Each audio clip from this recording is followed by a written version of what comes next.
Hi, good morning. Thanks for joining me in my shop. Yes, another day has gone by. It's now the 12th of January. And, just before I get going, as most of you who view my videos as I post them know, I'm kind of living life as I do these videos. I can't, I don't come in here like an actor, so what's happening, of course, happening to everybody is we're under stress from the virus, but also from watching what's happening in the United States. I have to be very frank. So I'm going to talk a little bit about politics for the next couple of minutes. Okay, you don't want to hear it, close your ears. But I'm going to tell you what I think has gone wrong in the United States. I'm going to tell you about two key factors. And then, that's my opinion, and that's all it is my stupid opinion up here, little Canadian living his life in his house. Here it is. The first one is Newt Gingrich in the mid-1990s directed, when he was in a position where he could do it, directed the Republican Party to no longer interact with Democrats, Democratic politicians and that, as if they're your competitive friend or something like that. They were to relate to the Democrats as if the Democrats were an enemy. Now, I remember when he came out with this. I remember this. I remember turning to my wife and saying, this is not good. This is not what you want. You don't want your politicians to be unable to talk to each other. The whole idea is to elevate the tensions of society into a closed, carefully constructed body, like a Congress or a Parliament, where those issues can be debated by adults very seriously without the risk of destroying a country. So instead of letting these difficult issues bubble around in the population, you let them come up into your politics. And then you need a good, healthy political system to deal with it. So see my fingers? See how it gets dealt with by the two sides? In my country, it's 3 and 4 sides. In the United States, it's this. Well, it's actually kind of this, isn't it? Isn't it? Newt Gingrich. That's number one. Number two, go back another 4 or 5 years to around 1990, 1991, somewhere back there. My memory might not be right. The introduction of Fox News. When Fox News showed up and it started talking about fair and balanced, that caused a conversation to take place here in Canada among journalists about fair and balanced. Because you see, fair and balanced had never been considered with news before, because news isn't fair and news isn't balanced. News is the news. News is the factual things that occur.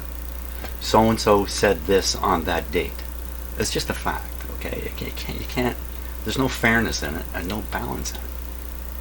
So the discussion here in Canada was there's no place in journalism for that idea. Consequently, there's no news organizations in Canada who herald being balanced or being fair, because it doesn't make any sense. What really happened in the United States is the right wing introduced their own voice through Fox News, and then set up a dynamic immediately by talking about fair and balanced, that there's a balance in the news system. And so you have some who are on one side and some who are on the other side, and it's supposed to bring, no, that's not how it works. Journalists try to find the truth. There's no fairness and there's no balance in it. Too many Americans fell for the whole thing. And then once you start watching the unbalanced, unfair news that's on Fox, you begin to drift away from the stories being told in the real news to the point where you can't accept what you're hearing over here anymore. That's half of Americans now. Half of Americans. You got to get things like this again. And how you do that? That's the job of your politicians. The current whack of politicians you've got in your government, a good third of them, are useless in this respect. None of this is going to happen because of them. This is going to turn into this. Okay? This is your society failing. That's what's happening. Far too many Americans are sitting on their asses watching this thing happen. In just a matter of a week, America could dissolve. You don't think so? Okay, now, after that speech, thank you for listening to that speech. I will try to calm myself down now. I'm going to have to stop for a few minutes, actually, to calm myself down. My jaw is quivering. That's how upset I am with all this. This is extremely upsetting to watch. Okay. I'm really, I try to use my time in the shop to escape all that, and I'm sure you watch my videos to try to escape all that. So I'm a little bit sorry, but you know what? There's too much at stake. And even me making these stupid videos for a small group of people, I have to use my platform at this point. So if you're American, those are my messages for you. Okay, now I'm going to go relax and get on with this video. Okay, took a little break there, but now I want to talk a little more, just a little more, about Fox News, about the concept of fair and balanced news. I don't think I was quite clear in what I said earlier. Can't really remember what I said earlier, frankly, but just to be absolutely clear. So you have news organizations trying to tell you the truth. And then you have a new one pop up. A right-wing news organization pops up and declares these guys to be mainstream, right? This is the mainstream, to be untrustworthy because they're unbalanced. Because they're what? Because they're run by liberal elites, I think is how the story goes. Okay, that's all conspiracy theory kind of stuff. But what it does in the minds of an American, what it's done is, these things used to be in the center, right? ABC, NBC, CBS, in the center. They all told the same story. Still do today. They still tell the same story today because it's the factual news. In comes Fox News, and this happened in people's minds. Suddenly, what was in the middle is suddenly apparently over on the left. It's a liberal press now. It's nonsense, okay? This is still in the middle. This is what's out of balance. This is what has distorted everything. This is propaganda. So, Mr. American, if you're American watching this, you need to get a few things straightened out in your society very quickly. You need to stop these voices. You need to stop listening to these voices of outrage, which are just causing psychological injury on a national level. That's gone on for years and years and years. Who's that guy on the radio? Didn't Trump just give him some kind of award? I don't even want to say his name. It's voices like that that cause disturbances in the psyche of your average American citizen and begin to turn American citizens away from rational thought towards emotional thought. Or maybe I should say emotional thoughtlessness, which is how much of the United States runs these days. It's just all emotion. It's like high school kids all wound up on emotion. It's crazy. Really crazy. Okay, so I'm going to stop again because what I do in these cases is I stop the recording and then later I decide if I'm even going to let you hear this. Because I know you want to watch, you want to see the radio getting fixed. But you see, I'm part of the picture here too. And I want certain things to happen. So maybe what I want to have happen is for these messages to go out on my YouTube channel. You know, there is a way out of all this. And there is a way deeper into it.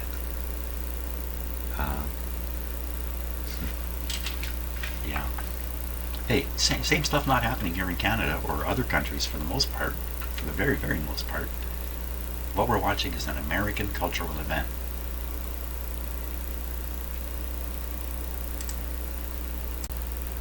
Okay, you know, I went and sat down and then I realized there's something else I need to say here, and it has a little more to do with radios and the kind of stuff we're trying to do here. And that is Voice of America. Pretty hard to hear Voice of America these days. It's mostly directed in other parts of the world, and the signal here in North America is very weak and very seldom in English. But I have heard it in the last 4 or 5 months, a little bit, in English, and seemed to me is the same old Voice of America that I remember as a kid. Highly journalistic. The reading of the news is reading of the news without emotion, totally factual, and very simply stated. So that's a great thing. If you want to hear unvarnished news, and you can do it, listen to the Voice of America. I'm sure there are news services on the internet.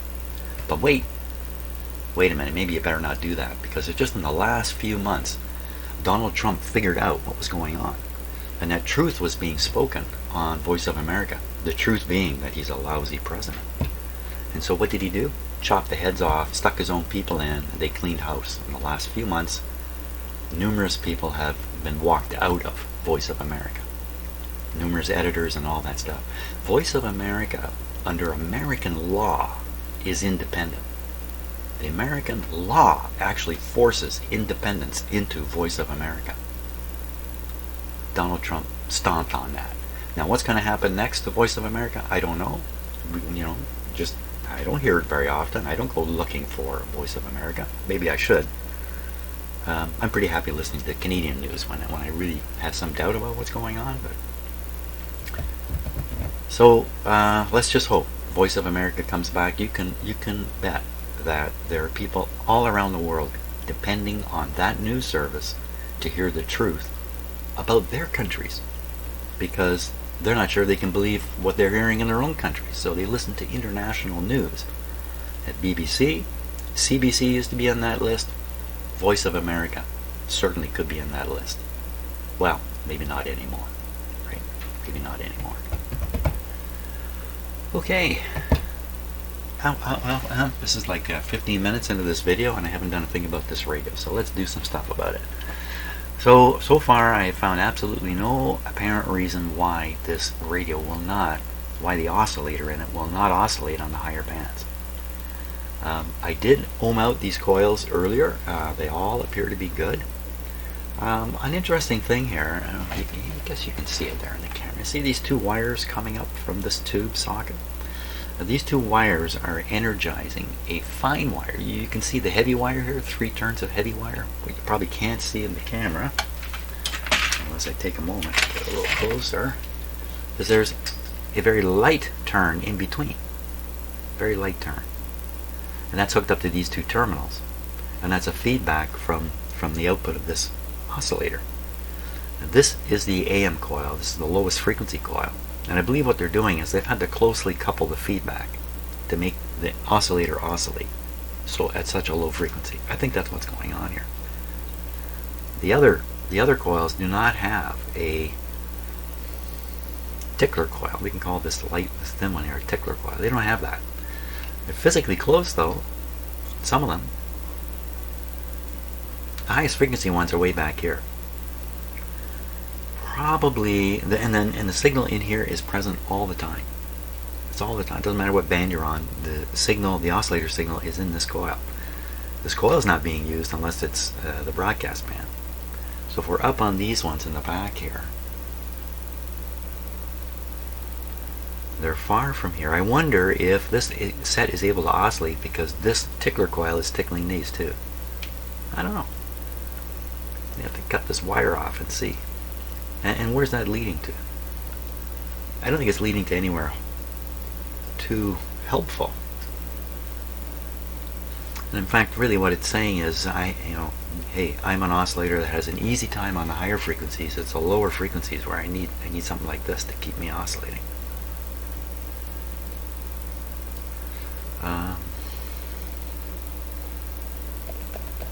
So I've done a little bit of reading. This is the kind of problem that can be very, very difficult to resolve.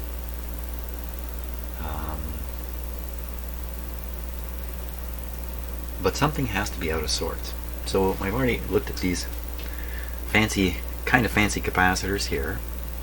I bypassed this one temporarily. It didn't do anything. But this isn't associated with these coils up here. What's associated with the coils up here is a capacitor, a special one like this. It looks special anyway.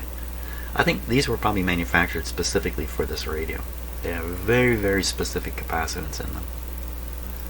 They even have funny numbers. 1A, what's that say? 6A? 3A? 4A? 4A? Oh, 2 4A's. It's interesting in itself. why they would have two of the same number. So I see nothing out of sorts at all. Why don't we So these coils, as I turn the band switch, these coils are being switched into something, and I should be able to see the resistance of these coils in that something. So it's probably being switched against.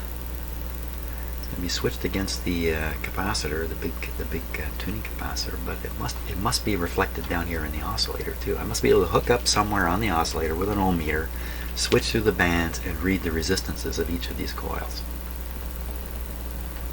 Maybe we'll find something that way. You know, I've done reading of the resistances, but I've never done it from, you know, where the coil is supposed to be delivered. Delivered. So we got to look at the schematic here and see where is the delivery.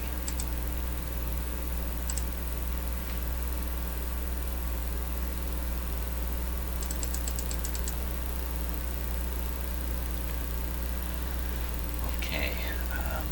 So here's the oscillator, and this is the oscillator control, which I still don't fully understand what's going on with these two. Other than it's an automatic oscillator adjustment to cause the radio to hang on to the stations that you tune into. Something like that is going on.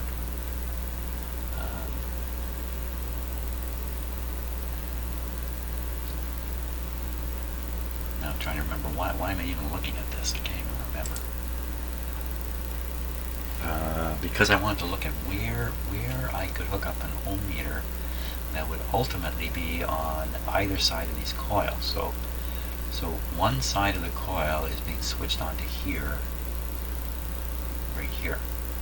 If I can find the other side of this capacitor here, this capacitor, it'd be good to find that particular capacitor. What's it say there? Something. We find that off the grid. You should be able to find that fairly easily. Get on this side of it, put the ohm meter there, and then the other side, the other side, it's the ground.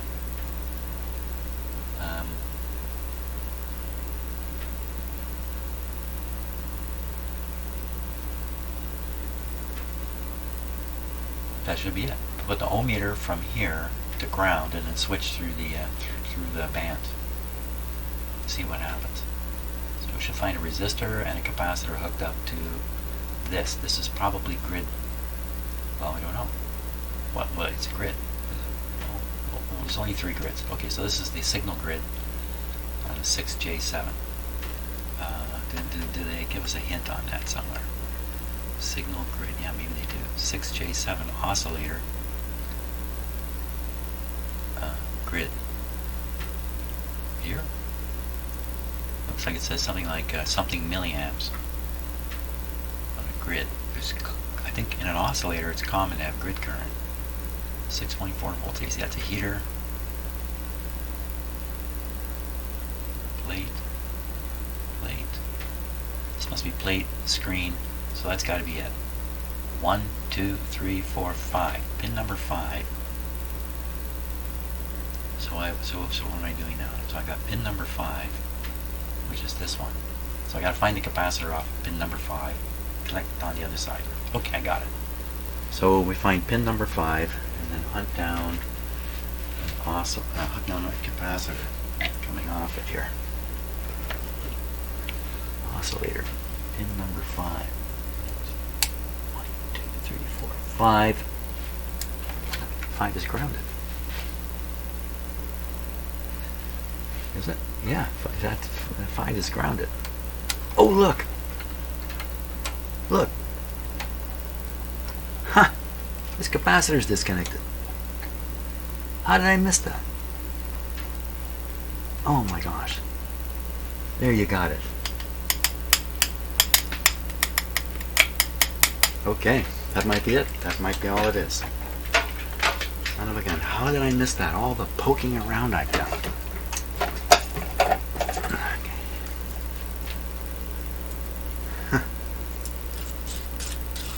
just hoping this is the case. I think this radio worked with one band not operating right from the start, or two bands not operating right from the start, so maybe I'm overly hopeful here. It's going to be tricky to solder that on there.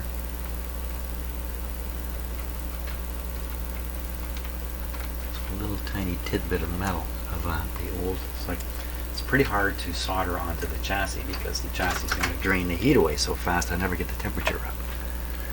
But there's a little tail of wire here from the original connection. I can kind of... Oh! Oh, jeez. Hey, Jim. Okay. The wire I soldered to broke off. Okay, I'm going to get this guy soldered back in there, and then we're going to test this radio. Okay, so since I've been so political in this video, I might as well mess the whole thing up. This really isn't political, but this is just another thing that just has driven me nuts almost my entire life. This notion that regulations cost jobs. Job-killing regulations. Well, I don't think it's true at all. I think exactly the opposite is true. When you introduce a regulation, you expect people to do, usually, more. If you expect an organization now being regulated to do more, whatever that more might be, they need more people to do the more. When you bring in a regulation, it doesn't cause businesses to shrink. It causes them to employ more people. What does employing more people do? Reduces the profit. Regulations interfere with profit by causing employment. That's the truth, I think. That's my truth anyway. I hate to say that. It's not my truth. I believe that's the truth. And the nonsense about it killing jobs, it's nonsense. Nonsense. And now, let's do some radio work here. I'm all set to go. This guy's going to monitor the B+. And we're going to fire up the heaters first by simply turning on the power to the radio. There we go. 107 volts. Give the heaters a moment. And we'll crank up the B+. Oh, I gotta listen to this. I need to listen to this. Oh my gosh. Has there been a hum and a buzz on this video all this time? I hope not. Oh. I hope there hasn't been a hum and a buzz because I've left the volume up to this connection the whole time. Yeah, small hum and a buzz, but not enough to worry about. Hey, it's a radio shop. Hums and buzzes. Comes with the territory. So I'm going to raise the B+ now.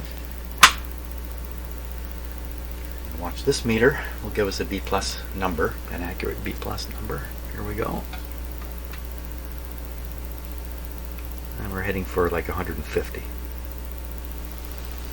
There's the radio coming on. 150. Good enough. I believe we're on, I think we're on a good band. Doesn't seem that way, does it?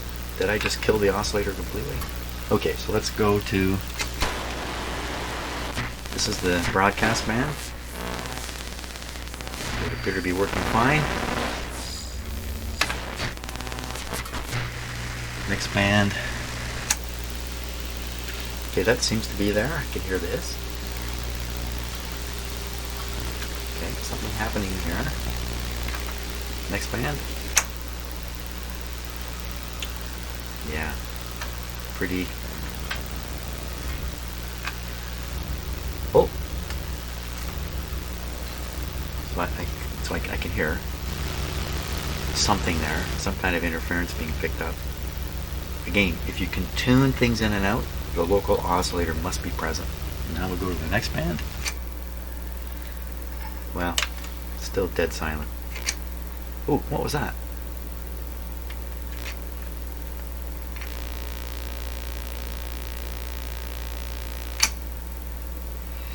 So I have taken a run at these switches, trying to clean them, but I've never really. So probably I'm just getting in between. That's probably just some fake thing going on. Still nothing on the high bands.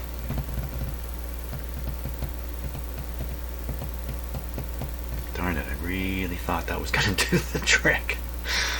Who needs that capacitor then? What's it even there for? Huh. Well, what's left to do? Change tubes. Start changing that tube again and again. I think that's what I got to do. I just got to get a raft of them. And what tube is it anyway? The tube it is just give me a sec here. Take a look. The tube it is 6J7. So I'm going to hunt down my 6J7s. There's two of them in this radio actually. I think I've done this before. I think I swapped them once before and it didn't do anything. I'm going to take the two 6J7s out of this radio, particularly the oscillator one that's in the oscillator right now. Let me turn this off because I'm going to end up a sorry guy if I don't remember to do that. We'll test the oscillator one first, and yeah, let's just do that. Let's just do that. Okay, well it turns out I've got 4 possible replacements. I have never tested these tubes, so we're going to test all 4 of these. I'm going to pick one that I think is going to work. But this is the original one. Let's start with this one. Come on over here.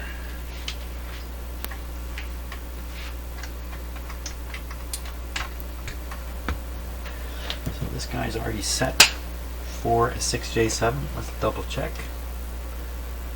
6J7. 6.3 JR 0347 with a 5. 0347 with a 5. 22 on the bias, 58 on the English. Press P4, cap equals G. Oh, so I've got, yeah, that's right, this has a grid cap.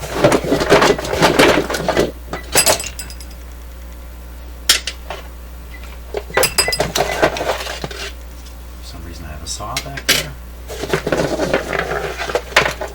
This is what I'm after here. Actually, even this one won't work.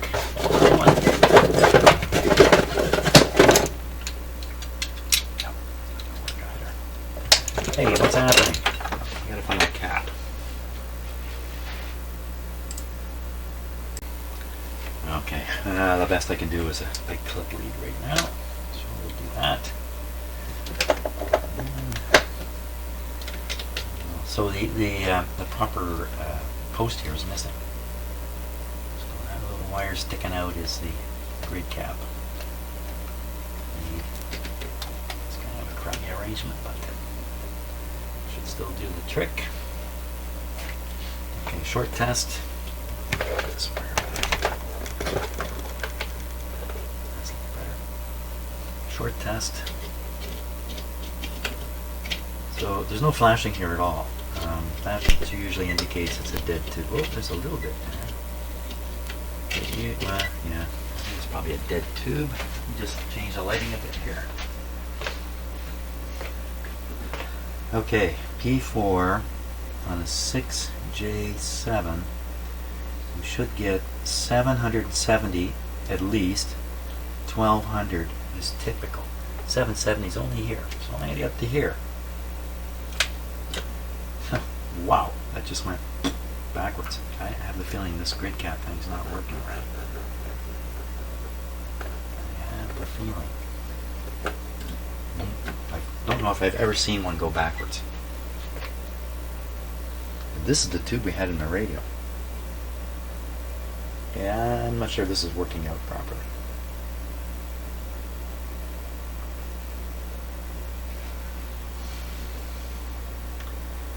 Maybe this is the whole deal. The tube I had in the radio is a crapper. 6J7. 0347 with a 5.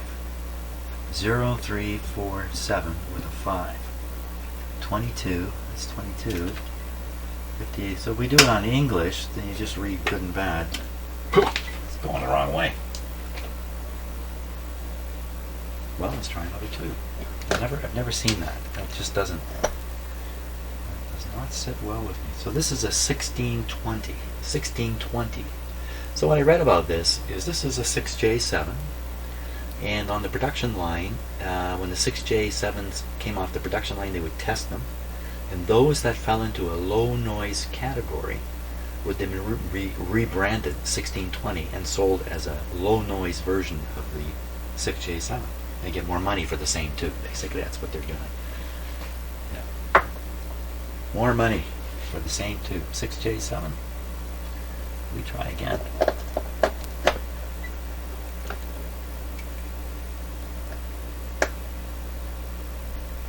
We get the same crazy reading here, and I'm going to switch to a different tube tester. Seem to be getting the same very weak result here. Something is not going right. Okay, we're on the scale again. So 700, just above there. Negative. It can easily be a dead tube. I'm watching the light. So no indication that it's drawing current through the heater at all. Nothing. It's not going backwards.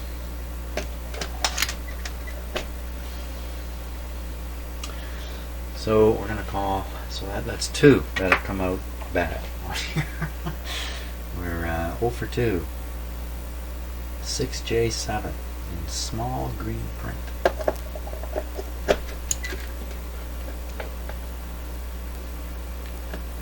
Get one to test good, that'd be great.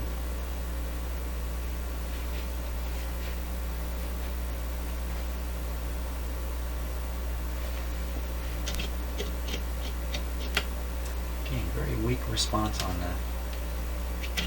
No response on the short test.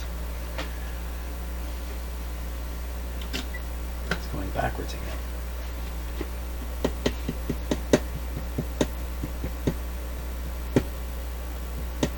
I'm going to change tube testers. I don't believe this one at this point.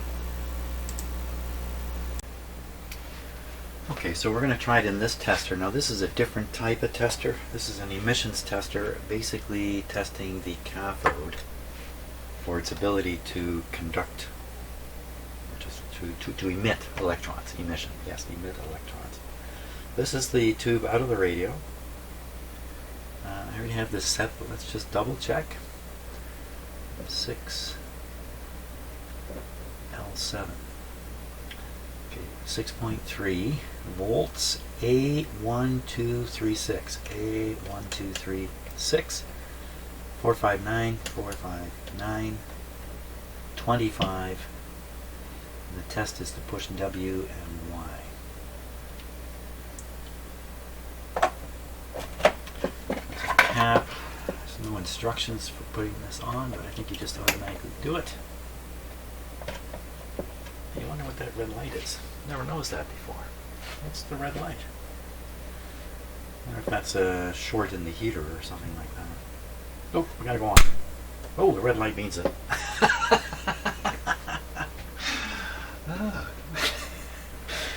Okay, I think we know what the red light means.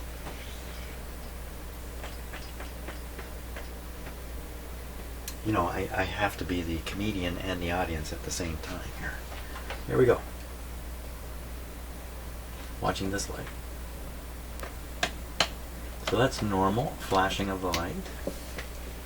And the test was 6.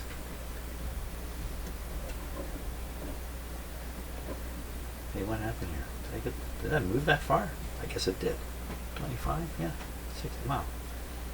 How did it roll so far? WY. WY. Here we go. So this tester says it's good.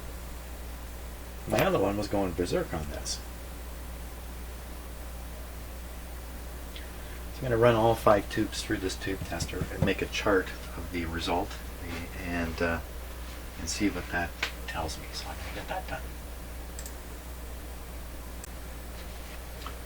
Okay, so I'm just showing you the tube tester I'm using. This is a Weston, one of the tube testers I'm using. Weston Model 981 Type 3.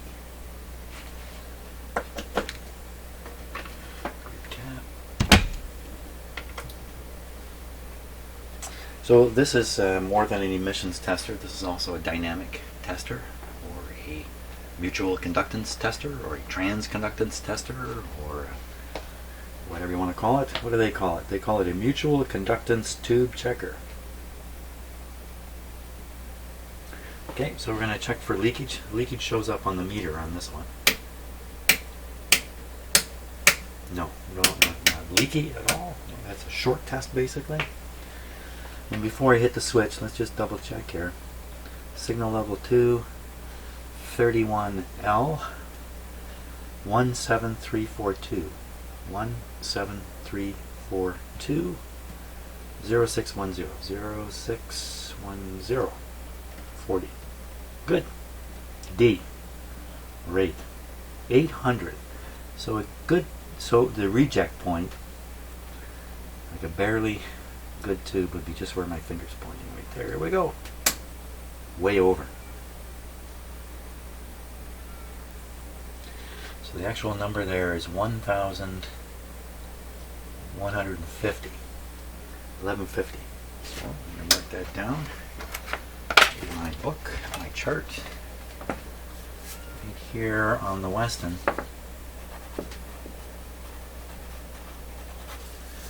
And this is number 4, and it's showing 1150. Now the really important thing to do is to write down the number that it expects here. 800 minimum. I'm just going to write it up here. Because although these claim to be measuring the GM of the tube, there is no GM of the tube. There's a GM of the tube in its circuit. Different circuit, different GM. So you need to look at what the tester itself is stating it's doing. Oh, hello, hello. Somebody's calling for me. Who might that be? Who could be at the door? Introducing. Yeah, I'm a little busy right now. I know you want to go on the couch, I know that. You want to do it right now, or can you wait a bit? Okay, he's going to wait a bit, he said I can wait a bit. Now when I was talking to him there, of course he doesn't know what the heck I'm saying, did you see him turn his head, kind of look back a little bit? That's the message. That's the cat saying, this is the way I want to go. He wants to go, he wants me to get on the couch, and he jumps on my lap, and he likes that. That's what he wants. So what did we do here? So we did we do the test? We did do the test. And it came way over at still 1150. And I was going to write it. I did write it. Very good. Okay, I'm going to work my way through the next 4 tubes. Just a little comment here on what I'm kind of doing 2 things at once. I'm not only testing these tubes, I'm testing my tube testers. And I've had another opportunity to do this using about 15 of exactly the same tube, and I ran those 15 tubes through my tube testers, and then I was able to judge the quality of each of the tube testers as, you know, kind of relative. And the final result of that was, these are all reliable machines. They do what they say they're going to do. Certainly any tube tester can detect, you know, a dead tube and that kind of stuff, like an open element or something like that. But that was the result. So I'm doing this again. I'm going to test all these tubes through a bunch of tube testers, and then we'll compare the results across tube testers too. So I might as well do this one. This one's ready to go. This is number, what number is that? I think it's number 3 we're doing now. And that tests in at 1150 again, just like the other one. Great, 1150. Yeah, and I made some statement about tube testers. All my tube testers are reliable, but I'm not so sure about this one.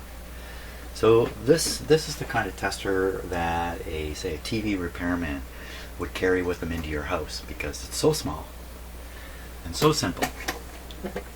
And often, you know, what you're looking for is a really bad tube. An awful lot of the repair, you know, electronics repair. Look at that. I didn't notice that before. Woo! Electronic repair business back then was which tube is bad and change it.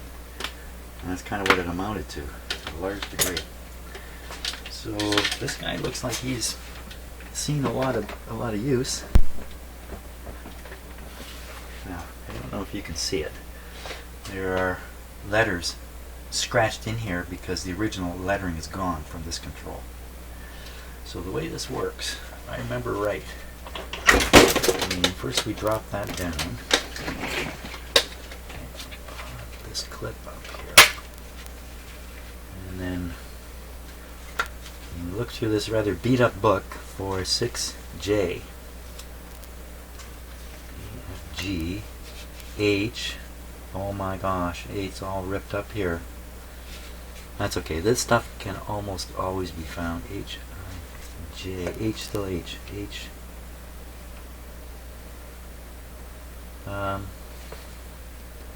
Should be 6J, oh, it's a double. There it is. Two things on a page, not one. 6J7, I found it. 6F, 6K1. 6F, 6K, K, what's the one? Oh, socket number 1. This must be the clip. Okay, I think we're ready to go. So this again, this is the tube that's been in the radio all this time. It does say 1, doesn't it? Yeah, 1. Have to turn this on. There's an off button here. There's no tube in here. There's nothing like it's instant. I think it's instantaneous basically. Let's go on there. Stay on there. Off, shorts, grid leakage, emission. So you just work your way up. Is there no... So there's the short indicator. Is there no on light? Is there no on light? Grid leakage. So on grid leakage, we read on this scale, it's in the good zone for grid leakage. I never had a tester that tested grid leakage specifically, but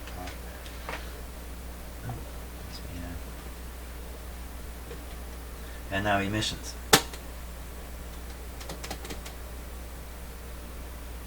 Well, that doesn't look very good, does it? The emissions should show up in the good over here. It's just totally flat.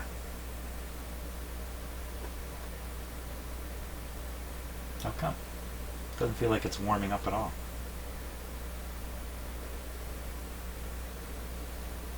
Well, we know something's going on because the meter went up.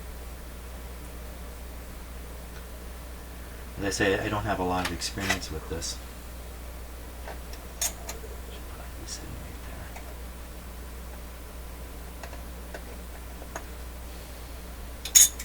What to do? Now this tube is tested good in the other testers. Or at least works. Let's try wiggling this a little bit. Is it warming up? I don't think it's warming up.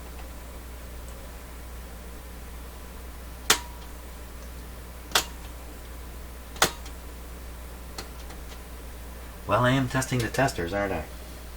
That's the result from that one. Let's just double check this. Maybe I made a mistake with the 6J7. Oh, I did make a mistake. Okay, hold on. Let's turn it off. I did make a mistake. 6J7. Wow, this is a hard chart to look at. This is a really hard chart to look at. I'm not sure things are lining up properly on it. 6J7. Okay, so I do have this wrong. 6. F. 6. How did I get 1 in there? K. And then 1 is this. How did I get this onto 1? These are all 6s. Okay. Now the good thing is, there's a good chance it's going to work now. Now everything should be different. Shorts. This seemed to move up ever so slightly. I'm sure it means nothing. Grid leakage. Still in the good. Emissions. 0. Really?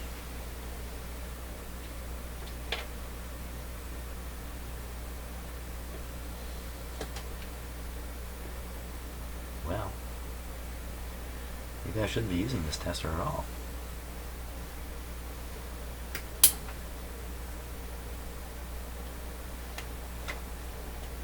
Gotta try another tube. I just don't think this heated up.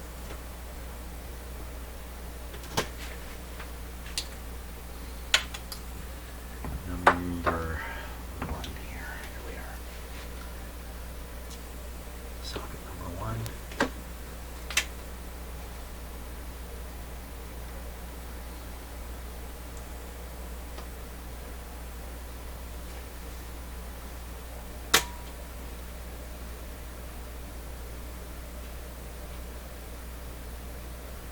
No shorts.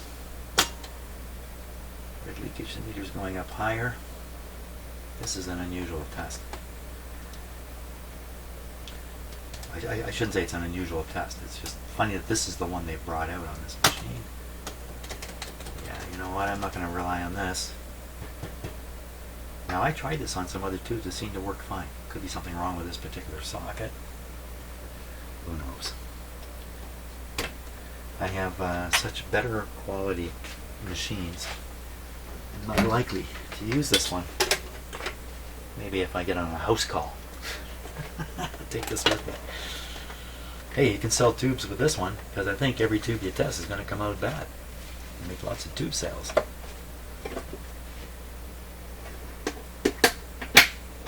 Talking about tubes, if you are looking for a tube, you could contact me and I could see if I have that tube or tubes. There's a good chance I do.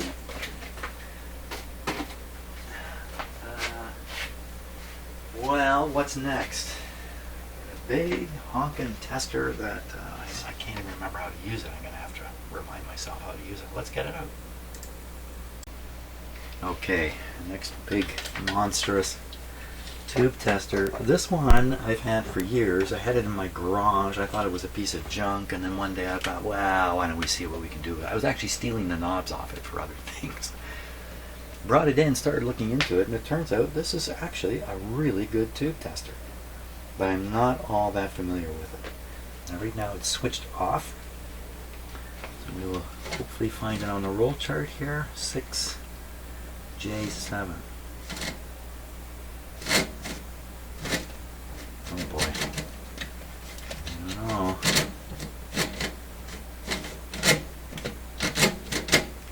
So we're not going to get it on the roll chart.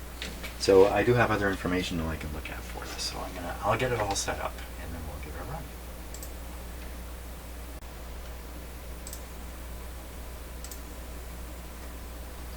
So this is the settings manual for the precise tester, and here's the 6J7.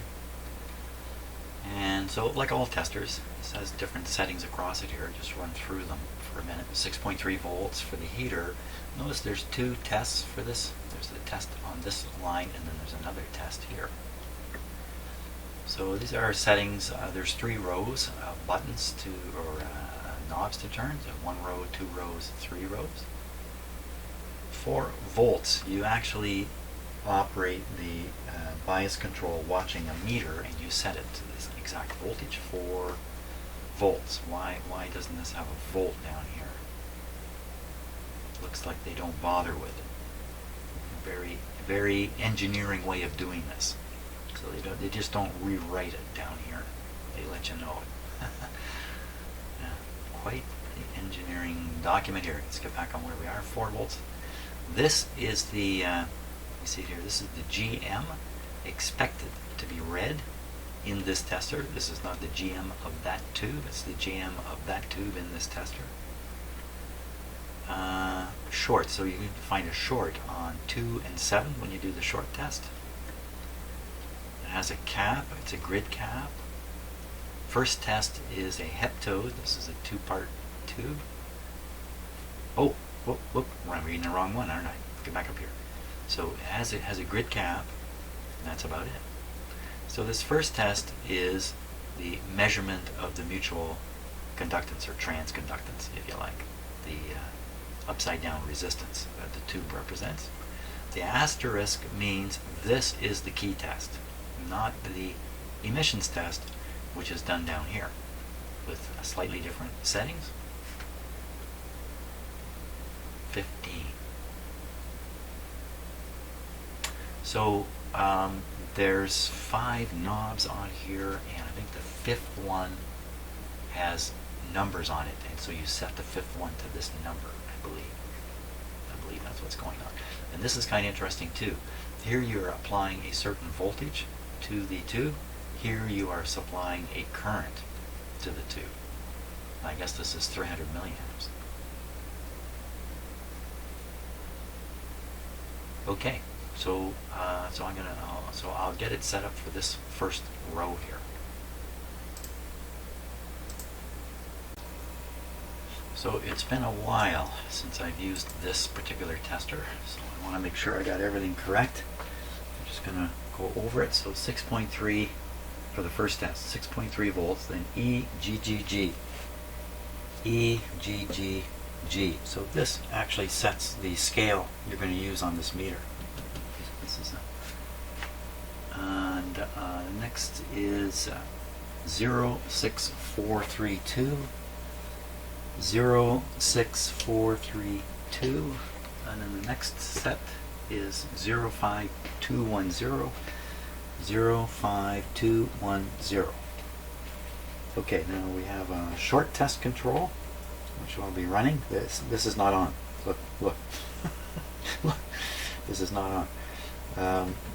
And we have to set the bias. Now I put a new bias. What do you call it? What do you call that? Call it a, I don't want to say, not a potentiometer, a rheostat. I put a new rheostat in here. This control works backwards now. So that's not normally a problem because you're setting it based on the meter here. But there are some settings which are based right on the numbers here, and you have to actually pretend these numbers are written the other way around on my tester from now on. That's just reminding myself of all this stuff. We're looking for 4 volts, so we'd use the 10 setting here to get a clearer look at 4 volts. And of course 4 volts is going to be 40% of the dial. It's going to be right there, 4 volts. Okay, so here we have a number of things. So this is the meter setting. This is in the test position. We flip it this way. The meter's reading the bias. We adjust the bias. Flip it further. The meter's now reading the line adjust. And where's the line adjust supposed to go? Straight up? Well, I'm going to guess it's straight up. I don't see any marks on here for the line. Can't remember. Okay, so we put this back on test. This also has to be on test for the test to take place. We have a couple other settings here. This meter will actually read the current flowing in the heater. So you can check to see that the correct current is flowing in the heater, this is the only tester I have that performs that test. So there's 2 scale settings here, a 3 amp and a 0.3 amp. The current in this one is, I don't know offhand, probably 250 milliamps, something like that. I think we're all set except for this adjustment. And I don't think any voltages, high voltages, are put on the tube till you push the test button. Where's the test button? This is the test button. This is the test button. So the test button is spring-loaded this way, but this way you can just turn it on and have it run if you want. This is normal and reverse for the meter. I don't know when you want to reverse it. It says gas and it's pushed over to the right. Shouldn't this be over this way? Oh, it's spring-loaded. The answer is no. It should be where it is. Off, life, and on. So on means the guy is operating with the proper voltage or producing the proper voltage on the tube. Life probably knocks the heater voltage down about 10%. Then you watch what happens to the meter after that. It's a bit of like a quality test, not really a quantified test. I think we're ready. So the test is off, and we're going to go on. Ah, look at that. So this is the fuse light. This is very much like the dim bulbs I use on my bench all the time. This is just a bulb in series, probably with the heater to this guy. So you know the inrush current will cause the dim bulb to light up a bit. So now we want to set the bias. So we'll flip this to bias. So the meters come up now, and we'll make an adjustment here to 4.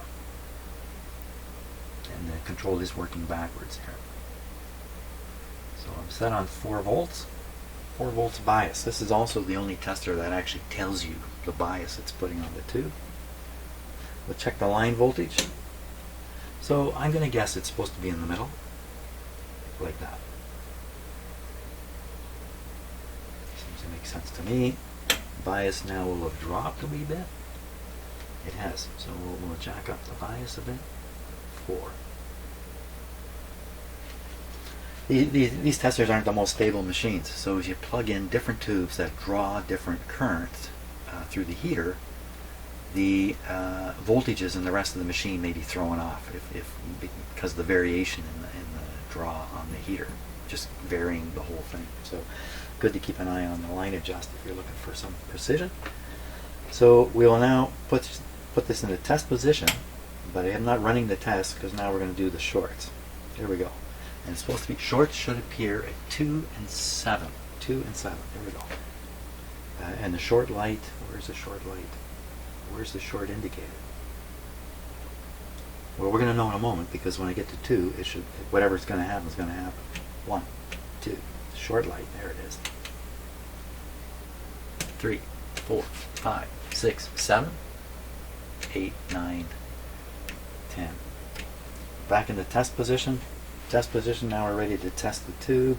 And what is it supposed to do? Okay, 775. You know, all it says in the manual here is just says GM 775. It doesn't give a reject point. Okay, so on the E scale, it's really hard to see. B.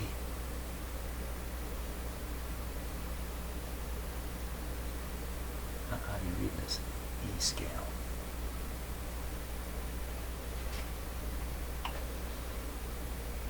EM. So this is EM on the top, GM there, GM here again, GM on 2 scales. And I'm sure the E relates to a scale up here. Why can I not spot it? E, GM, GM. You got me. Let's push the switch and see what happens. So we get that kind of reading. So if 3K, is that the hint?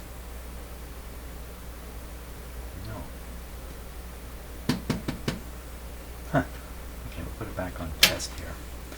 So the reading now, if we use this GM scale, the reading is 3. Well, what is the reading? I don't know. How do you read this? Is that 300 or 30 or 3,000?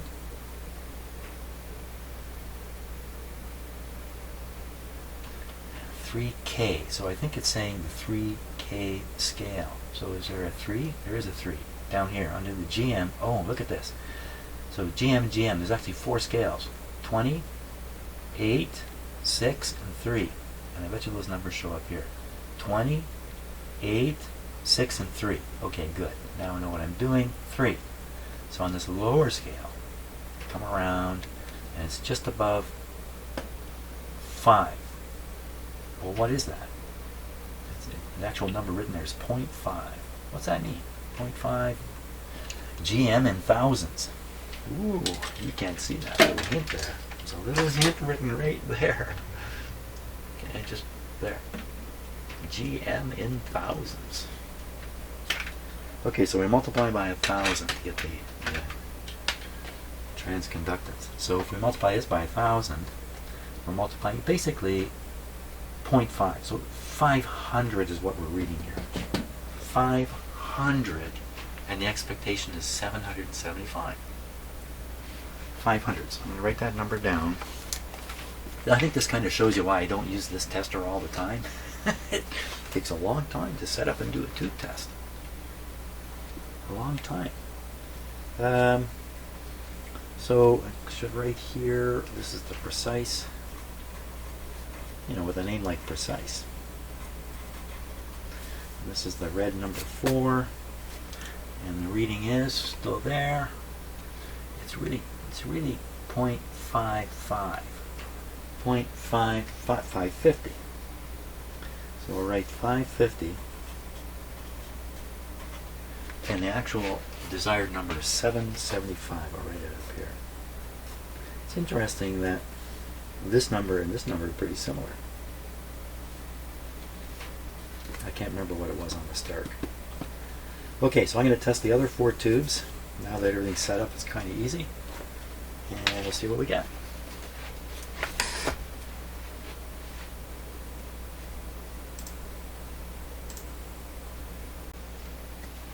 Just in the middle of testing the tubes, and I just want to find out the sensitivity of having this connection. So I'm going to remove it, and we'll see what happens to the test reading there.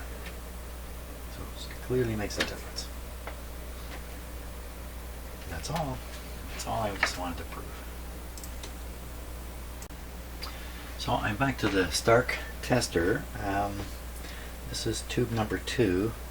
Tube number 2 has tested okay in the other testers. On this tester, this is what it does. It goes negative. I wonder if this grid connection is working. If I remove it, you see the change in the reading. So there's something about testing 6J7s on this tester.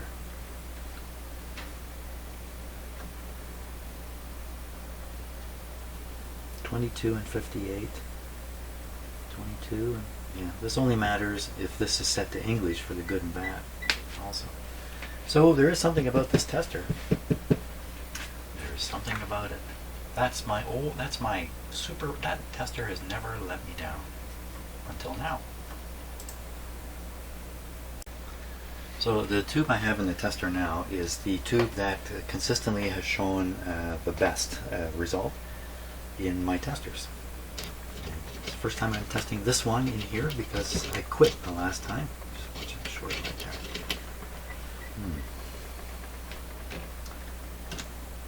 Negative. So clearly there's something wrong with the settings. There's something wrong with what's written on the roll sheet here for this tube. Huh. How do you like that, eh? Okay, let's take a look at the results. Now the precise tester, I got a note from one of you just maybe 3 weeks ago or 2 weeks ago, watching my original work on this tube tester when I was kind of cleaning it up and getting it going and learning about it.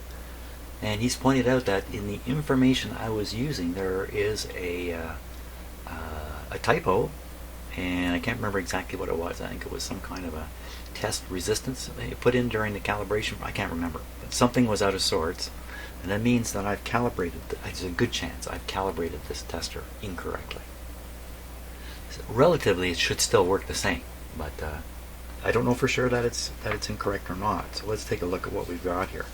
So starting with the Jackson, which is an emissions tester, and the percentage is the percentage of, well, I don't know, it just has a percent scale on it. So assumably a brand new tube shows up at 100%. So you can see it's finding the tubes to be fairly good.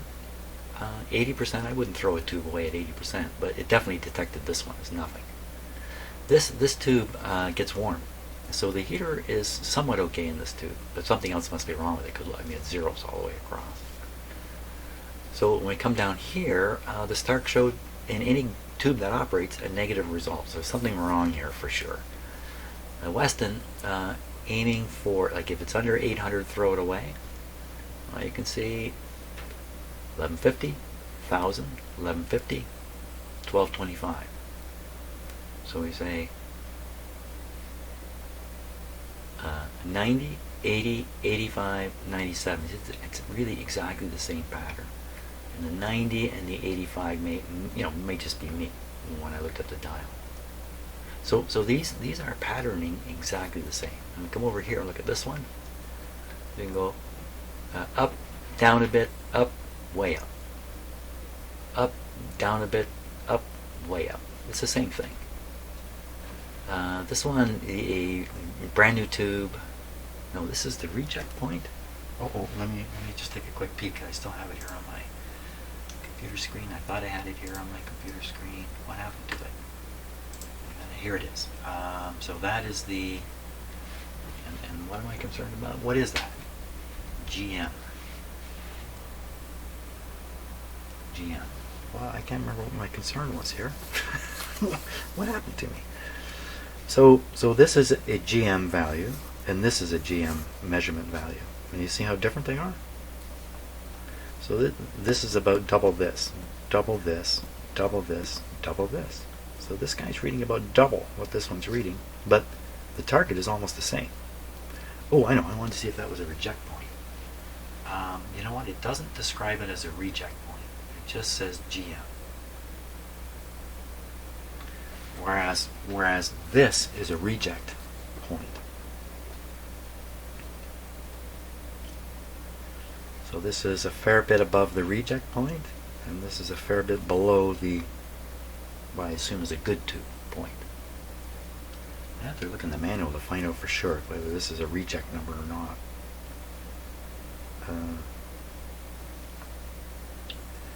So what's it telling me? So it's telling me clearly tube number 4 is the one to try in the radio, and it's good. And if that doesn't make a difference, I really don't know what will make a difference. Well, it's not the. I think what we'd be proving is the lack of an oscillator is not due to the tube. So here's number 4. I'm gonna stick it in here. Oh, don't fall over a radio.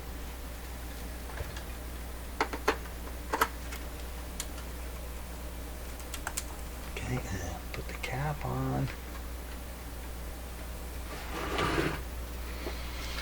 Ready again. Okay, now let me just make some sound changes here. Heaters on first. Heaters on first.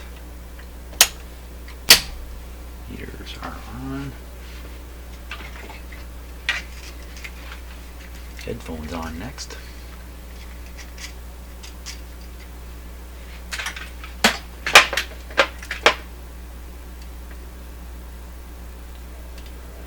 B plus is next.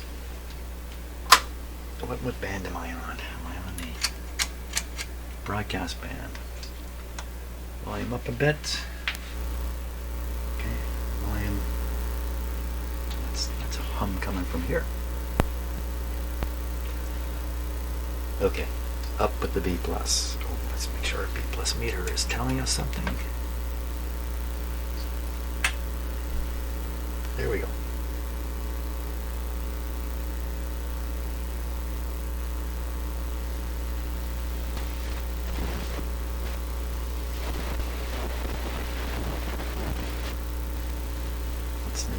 It's a scratchy sound. I think it's the control I'm turning. Okay, so we got 180 big volts of B plus in there.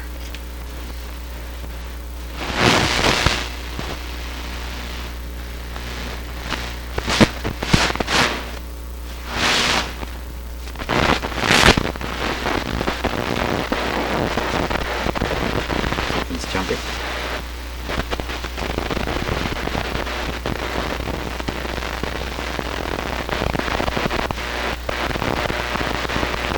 Let's jump it.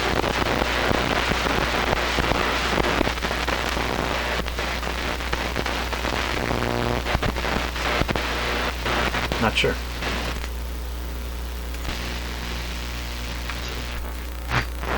Radio's tuning. Broadcast band. And I get a sense for the area that there is a hot Isn't that community reassuring? in Arizona. I really enjoyed it. What do you find are some of the unique Next challenges band. that you...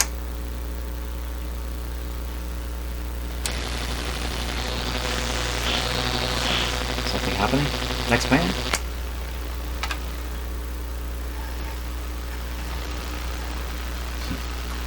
I don't know. Does that qualify? I don't know if that qualifies. How about the antenna? The antenna is connected, definitely. What, they've gone downhill? Next band. No, now that's gone silent again. So, changing the tube has made no difference in the operation of this radio.